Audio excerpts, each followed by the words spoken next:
Rajesh ji, waste Bengal. Radhe Radhe महाराज जी।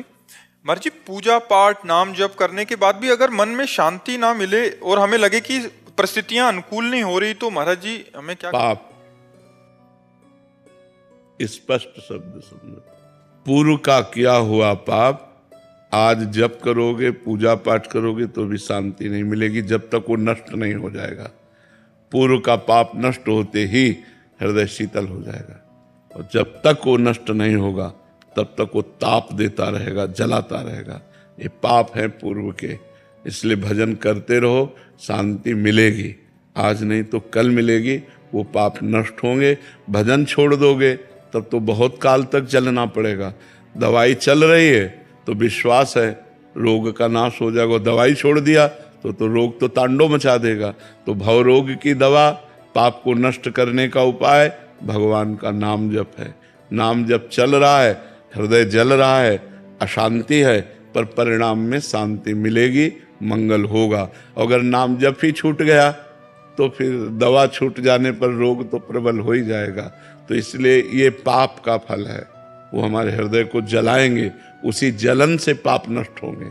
इसलिए खूब नाम जप करते रहना चाहिए, और अवश्य भोगना पड़ता है, चाहे संत हो चाहे गृहस्थ हो। अगर पाप बन गया है तो बेइज्जती, अपमान, तिरस्कार, रोग, ये सब मिलता है।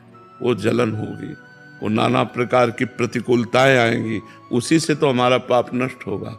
दुख में पाप नष्ट होता है ना, जब हम अशांत होते हैं, दुखी होते हैं, तो पाप का दंड जो हमें भोगने को मिल रहा है वो हो जाता है। इसलिए नाम जप करो, खूब नाम जप करो, जरूर शांति मिलेगी। मोहन राज अवस्थी जी, नेपाल से।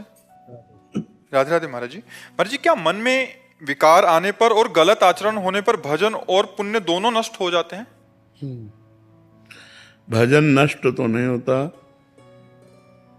रोक दिया जाता है। भजन कभी नष्ट नहीं होता। जैसे हमने 100 बार राधा राधा कहा और हमसे कोई पाप बन गया तो अब हमारे हृदय में भजन नहीं होगा, लेकिन वो 100 बार राधा नाम भागवतिक बैंक में जमा हो गया, उसका तुम्हें फल अलग मिलेगा, और जो पाप किया उसका फल अलग मिलेगा। पर पाप करने के कारण भजन में रुचि नहीं होगी, भजन की इच्छा नहीं होगी, और शांति भंग हो जाएगी, हृदय जलेगा। ऐसा होता है। भजन तो नष्ट नहीं होता। भजन एक अलग डिपार्टमेंट है और पाप एक अलग डिपार्टमेंट है। पाप का दंड अलग भोगना पड़ता है, भजन का आनंद अलग प्राप्त होता है। भजन कभी नष्ट नहीं होता, क्योंकि भगवान अविनाशी, तो भगवान का नाम अविनाशी।